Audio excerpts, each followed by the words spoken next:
Good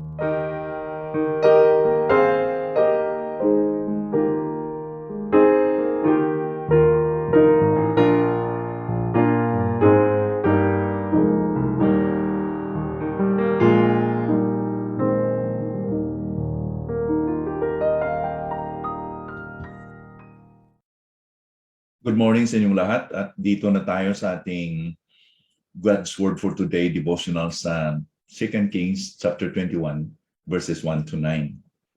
And let's read sa ating talata this morning sa Tagalog natin ng Biblia.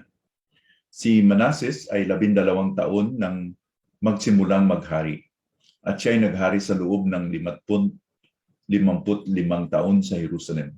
Ang pangalan ng kanyang ina ay Hephzibah. Siya ay gumawa ng masama sa paningin ng Panginoon ayon sa mga karumal-dumal na gawain ng mga bansang pinalayas ng Panginoon sa harapan ng mga anak ni Israel.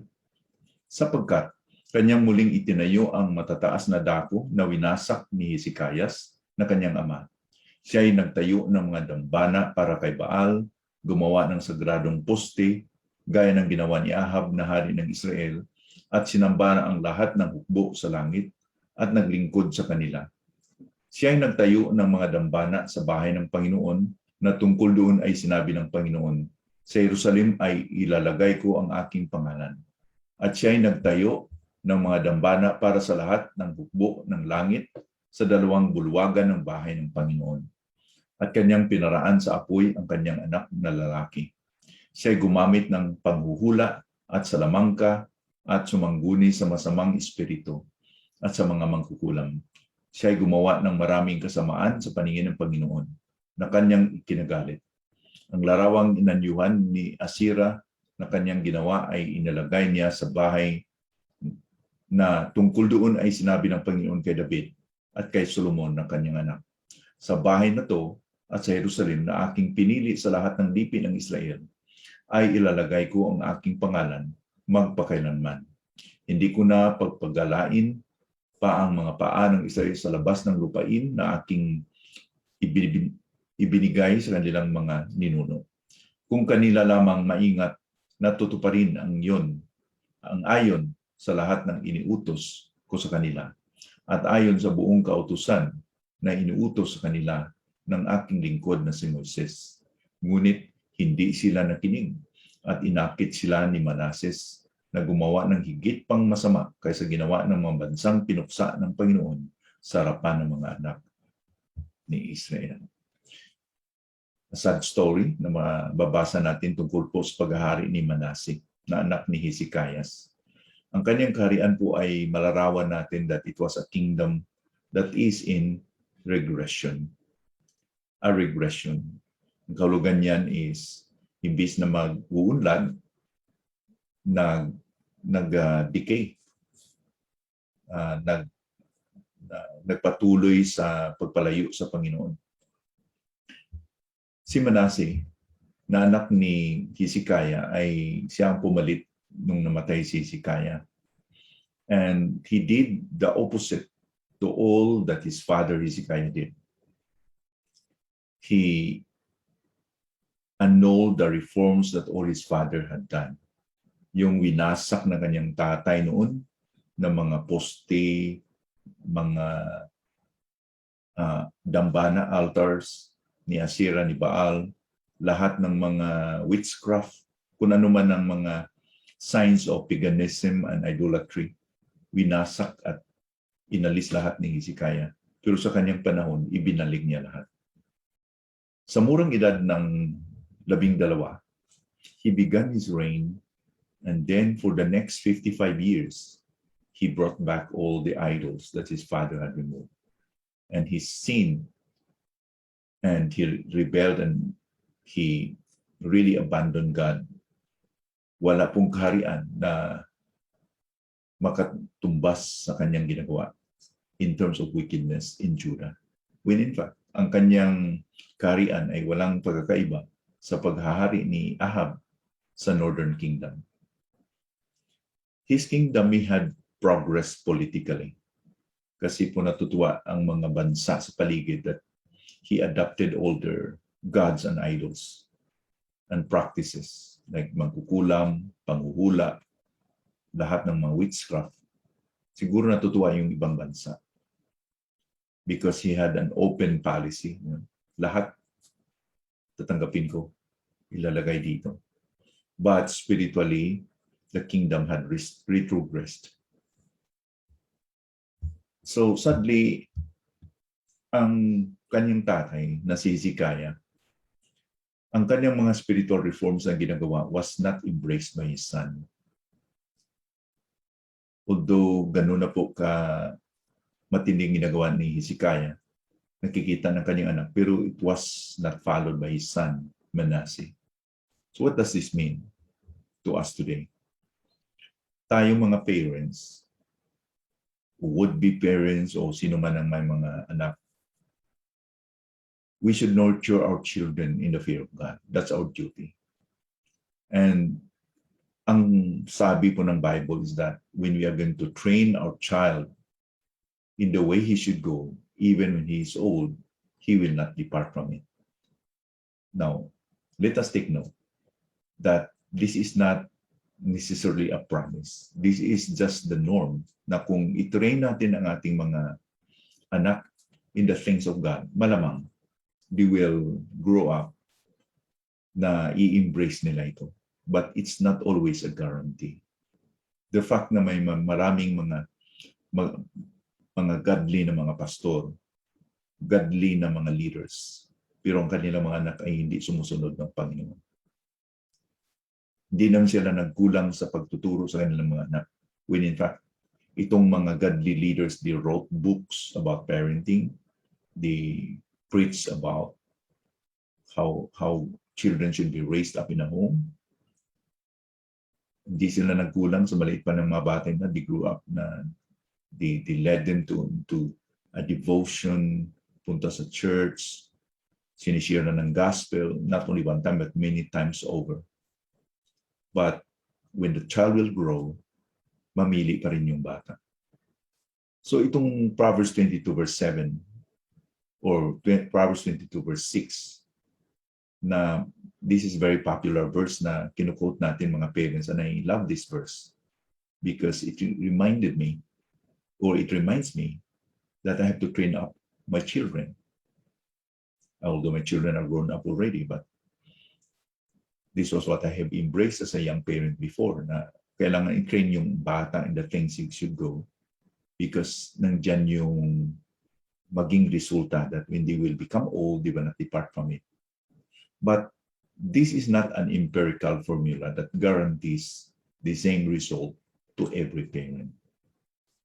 Kasi po, ang deceitfulness ng puso ng tao sa bata himself is too complex and so deep for us to understand or comprehend.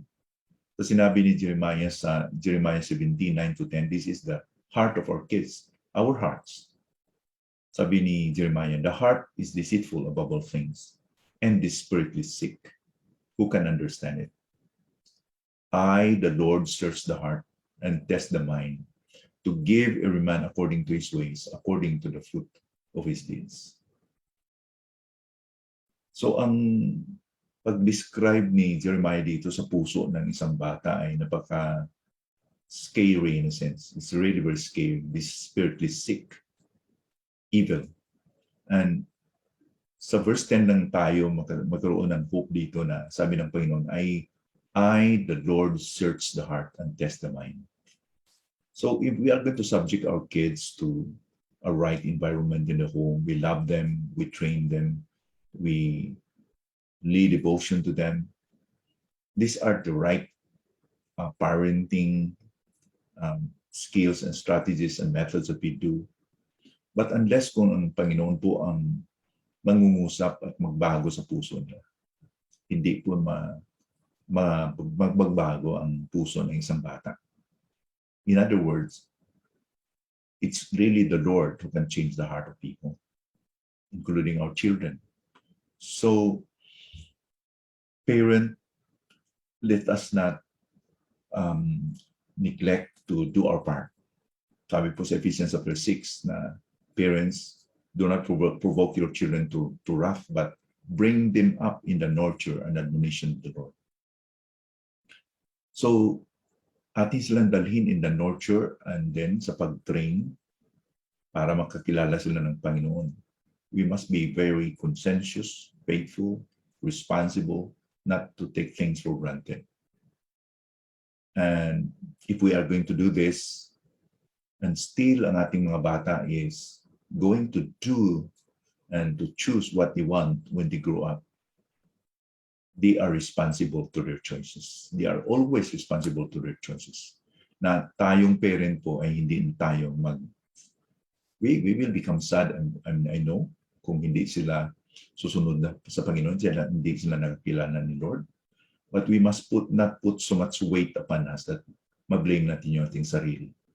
Because every one of us, including our children, will be responsible to their own choices in life. Ito ang sinabi ni Ezekiel in Ezekiel chapter 18 verse 20. Let me read. The soul who sins shall die. The son shall not suffer for the iniquity of the father, nor the father suffer for the iniquity of the son. The righteousness of the righteous shall be upon himself, and the wickedness of the wicked shall be upon himself. Yes, tayong mga parents, we have the influence of our kids, especially pag mga bata pa sila. And we should exercise this influence that they will be shepherded to know the Lord, that they will believe the gospel at an early age. Kailangan natin itong gagawin at hindi tayo mag-take for granted. We must be very, very responsible. But at the end of the day, ang bata natin lalaki at they will make their own choices. So let's not forget that only God can change the heart of a child. So it does follow that we should always lift them up in prayer. Dalhin natin sila sa tunod sa Panginoon palagi. Let's learn the example of Job's parenting skills and method. Ano ba ginagawa ni Job sa kanyang mga anak? According to Job chapter 1 verse 5, let me read. And when the days of the feast had run their course, Job would send and consecrate them, and he would rise early in the morning and offer burnt offerings according to the number of them all. For Job said, it may be that my children have sinned and cursed God in their hearts. Thus Job did continually. Nakikita mo yung mga anak ni Job that they were doing fine. They were enjoying fellowshipping with one another. Para pa sa akin, wala ka nang hanapin na bilang isang parent kundi makikita mo yung mga anak mo ay nagkaisa. Hindi nagaway-away, kundi they are there sa bahay ng isang kapatid and they are enjoying in their relationship, fellowship together, nagbabanding. So masabi so natin na parent na, wow, wala na akong masabi na problema sa aking mga anak. Pero si Job, hindi siya nagkumpiyansa. Every morning, he will offer a burnt offering according to the number of his kids. Kasi sabi pa niya, lest my children will sin and curse God. He did it continually. We will learn the example of Job. Although his children were grown up, yet he did not stop his influence to the kids through prayers. So let's not stop in influencing our kids in prayer. I do believe now, as parents, we can talk less. We should listen more and pray the most. Manalangin tayo. Thank you, Lord, for this morning's reminder, Lord, about the life of Manasseh. A sad life. Lord, you allowed this to be recorded in the scriptures for us to learn not to follow his example. And Lord, let it be that we will be able to raise our kids in our homes where they will be fearful, they will learn to believe, fear, and serve God. Now, we can say really with Joshua in Joshua 24:15, but as for me and my house, we will serve the Lord. Father, may be na you will be gracious sa lahat ng mga tahanan ng mga pastor, those who are our leaders, ng mga bata nila, Panginoon, ay they will also serve you. Panginoon, amidst sa pressure sa buhay, ang mga bata na lumalaki sa parsonage, lumalaki sa Christian homes, lalo na sa mga leaders, they are the attack of the enemy. I pray to Father that you will shield them, our families, that children will know the Lord and they will serve the Lord. And that masabi namin talaga, aming saya, as we say with Apostle John, I have no greater joy than to see that my children walk in the truth. In Jesus' name we pray. Amen.